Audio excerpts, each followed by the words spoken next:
ભાવનગરમાં ચાલી રહેલી એસઆઈટીની તપાસમાં આજે એક મોટો વળાંક આવ્યો છે. તપાસ સમિતિ દ્વારા આજે નવનીત બાલધિયાની સઘન પૂછપરછ કરવામાં આવી હતી.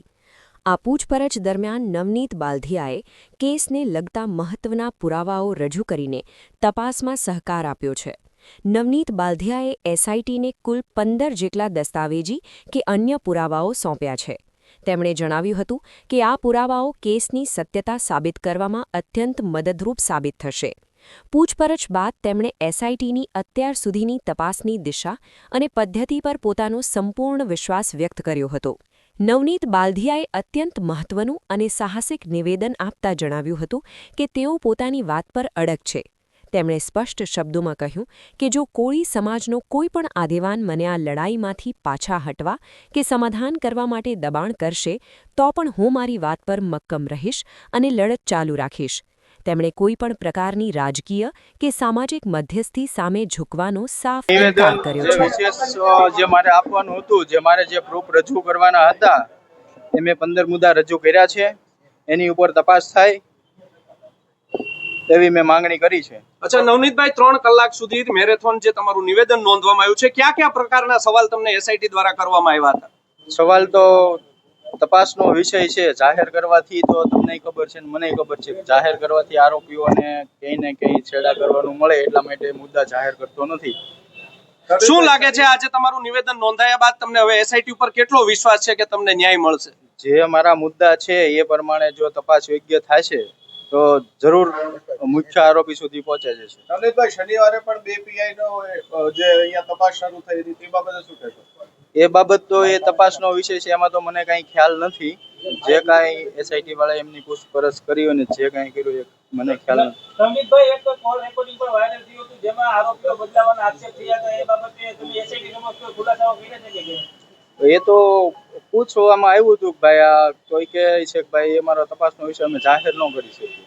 તમે તમારી વાત ઉપર મુકમ છો?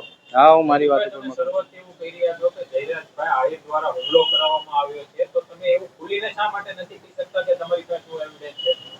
ખુલીને કરવા મેં તપાસમાં જે એ લોકોને પ્રોબ્લેમ પડે, જે આરોપીઓ છે પ્રૂફ સાથે કોઈ છેડા કરે, એટલા માટે હું ખુલીને નથી કહેતો. તમે પ્રૂફ બધા આપ્યા છે? હા, પ્રૂફ આપ્યા છે. તમને વિશ્વાસ છે એસઆઈટી પૂરી તપાસ કરશે? હા, મને વિશ્વાસ છે, ભરોસો છે.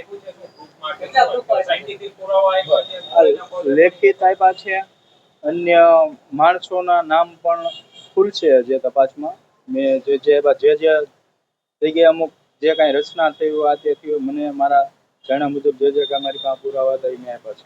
તમારી પાસે સમાધાન માટે પણ દબાણ આવી રહ્યું છે કે એવું કશું? એવું કશું કરતા છે એની જે રાજકીય લેવલમાં મારે આજે સમાધાન નથી કરવાનું અને કાલે નથી કરવાનું, બરોબર? મારે મારો સમાજ સાથે છે, મારા આગેવાનો સાથે છે. જે મારા આગેવાનો દ્વારા એસઆઈટીની રચના થઈ છે એની તપાસ ચાલે છે. અત્યારે તો એવું થોડું લાગે છે કે યોગ્ય દિશામાં ચાલે છે અને હજી પણ યોગ્ય દિશામાં તપાસ કરશે એટલે મૂળ આરોપી સુધી પહોંચી જવાશે એવી મને આશા છે. નવનીતભાઈ, 20 દિવસ થયા છે તેમ છતાં હજી કોઈ નિષ્કર્ષ ઉપર પહોંચી નથી એસઆઈટી. હવે શું લાગે છે? એ તો તપાસનો વિષય છે. એમાં ટેકનિકલ પુરાવા ભેગા કરવા માટે થોડો ટાઈમ લાગે છે. એફએસએલ માટે જે એના રિપોર્ટ માટે બધી વસ્તુ બધાના મોબાઈલો જાય ને જે એના લીધેથી આપણે થોડું લેટ થાય છે એવું કહેવામાં આવ્યું છે. નવનીતભાઈ, જે તે સમયે તમે એવું કીધું કે પુરાવા નાશ કરવામાં આવ્યા છે, એવો મામલો પણ છે? એ પુરાવા નાશ કરવા જે તે જગ્યાએ આરોપીઓ ખોટી રોકાણા હતા, જ્યાં કાવતરું રચ્યું ત્યાંના સીસીટીવી ફૂટેજનું એવું જાણવા મળ્યું છે કે એ લોકોએ હાર્ડ ડિસ્ક બદલી હોય કે સીસીટીવી ફૂટેજ ગાયબ કર્યા હોય એવું મને જાણવા મળ્યું છે. નવનીતભાઈ, તમારી ઉપર ગંભીર આરોપ થઈ રહ્યા છે વિવિધ પ્રકારના, જેમાં ગેરકાયદેસર ખનન હોય કે પછી અન્ય પ્રવૃત્તિઓ હોય, તો તમારી ઉપર પણ આક્ષેપ થઈ રહ્યા છે. સોશિયલ મીડિયામાં વિડીયો પણ વાયરલ થઈ રહ્યા છે. એ બધું મારો કેસ ડાયવર્ટ કરવા માટેનું બધું છે. જે સામેવાળા છે કોઈના કોઈ કેસ ડાયવર્ટ કરવા માટે, મુદ્દો ભટકાવવા માટે આ બધું કરી રહ્યા છે. એટલે તમારા દીકરાને પણ એસઆઈટી છે તપાસ માટે? ના, મારા દીકરાને કોઈ એવું કોઈ પૂછપરછ કરી નથી.